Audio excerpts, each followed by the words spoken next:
Good morning, everybody. Welcome to the 7th annual, now, Koch Institute Symposium.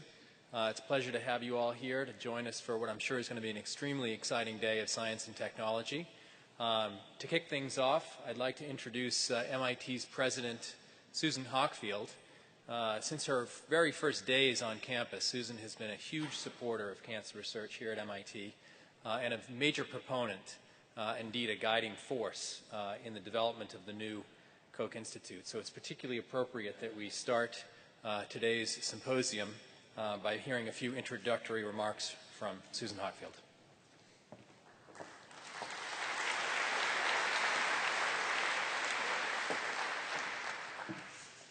Well, good morning, Tyler. I'm always delighted to be invited to participate in the opening of the symposium.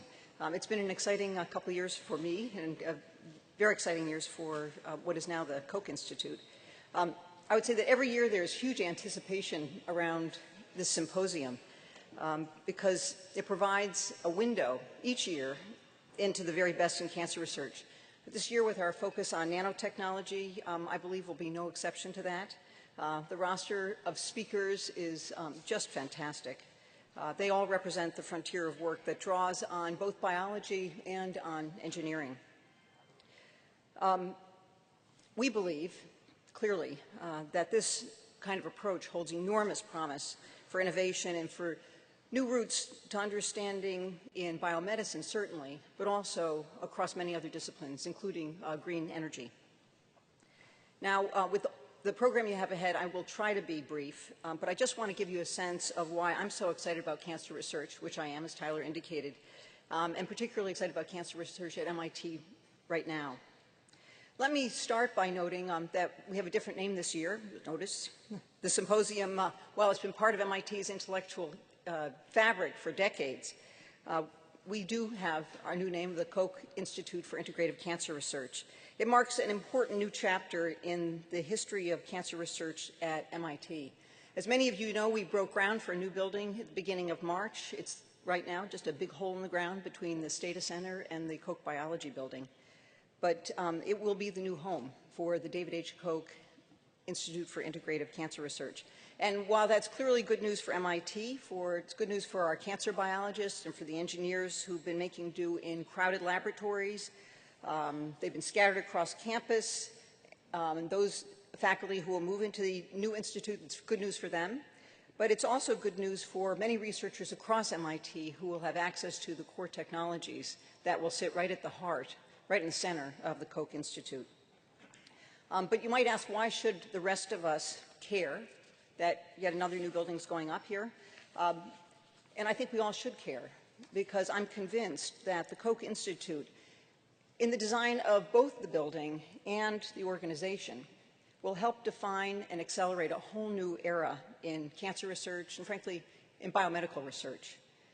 I believe it's going to germinate and accelerate a new set of approaches to understanding and defeating cancer, and those approaches are going to spread throughout biomedicine. Now, each floor of the new building, each floor of the Koch Institute will have both cancer biologists and engineers, and we believe that they have to be equal partners in our battle against this disease. The labs and offices, for those of you who've seen the floor plans, are going to sit around the perimeter. They're going to circle world-class shared facilities. And we've deliberately included informal gathering places scattered around the building. The building is explicitly designed to help people bump into each other, intellectually, that is. We hope they won't be bumping into one another physically, although I imagine with the growth of this area, we may be bumping into one another physically, too. But the important element is to get people to bump into one another across labs and across disciplines. It's specifically designed to promote the kind of unexpected insights and collaborations that you're going to hear about from the speakers today. The new Koch Institute will continue MIT's contributions to cancer research, which over 35 years have advanced our understanding of the basic science of cancer, have laid the foundations for clinical applications. And I believe that this approach has never been more powerful or more important. Now, during our planning for MIT's next chapter in cancer research, we've had a bit of a chance to reflect on where we've come from. As I looked at the people in the audience, as I entered the auditorium this morning, I was thinking, for many of us, but clearly not for all of us, we can remember really quite vividly the declaration of the war on cancer in 1971. And I say that recognizing that many of you don't remember it because you weren't either born or far enough in school to know that it would matter that the nation was declaring a war on cancer. But in 1971, the war on cancer was declared as an 8-year battle that would cost $100 million. There's a kind of beautiful, naive optimism about it. MIT got into the act. Our Center for Cancer Research was established within 3 years of the announcement of the war on cancer. But as you all know, the war on cancer, the cancer war is not yet won, but much has changed. Now, each of us still knows someone who has died of cancer, but now each of us also knows a cancer survivor. We're still in the war, but we've got new ammunition. And by bringing together biology and technology, we're designing new approaches to detect, to treat, and we hope to prevent cancer. We're also, importantly, educating the next generation of cancer researchers and cancer clinicians.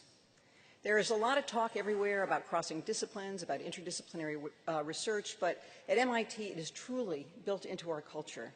It's part of our DNA.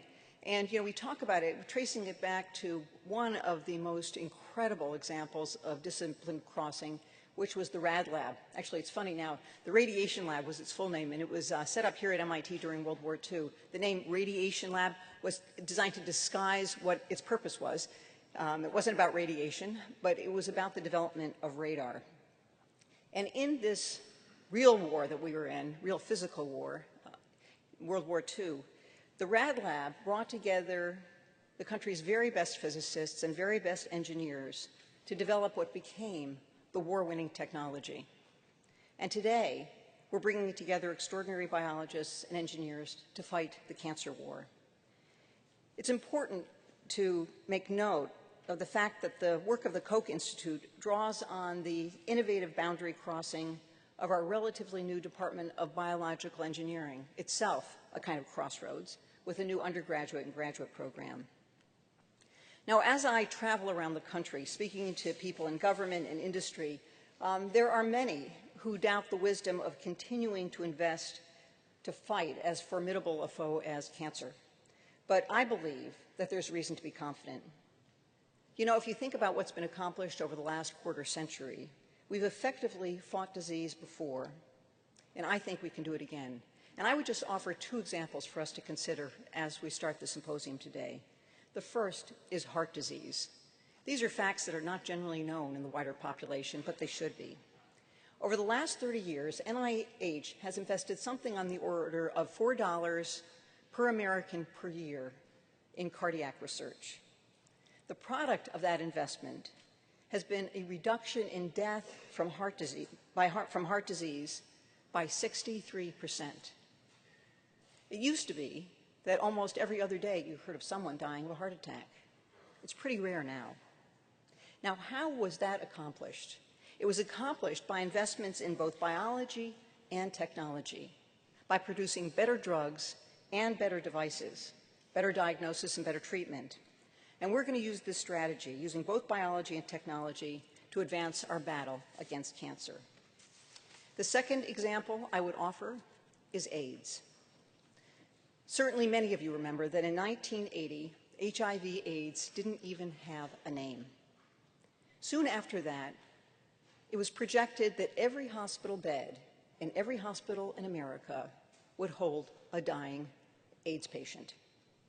NIH moved into action with extraordinary vitality, investing $15 billion in research. $15 billion. Well, it sounds like a lot of money, but the NIH now estimates that that investment has saved $1.4 trillion in hospital costs alone. More important, it's transformed AIDS from a death sentence to a chronic, treatable disease, and it's given AIDS patients the possibility of a normal lifespan. It's turned them into survivors. That 100-fold return on investment from the $15 billion investment in research doesn't even begin to count the economic benefit of having these people in the workforce and economically productive. These are two incredibly impressive stories of what intense, sustained research can achieve. And it's profoundly exciting to think what this new era in cancer studies will bring. And I know one thing absolutely for certain. There is only one cure for cancer, and that's research. It's what all of you do.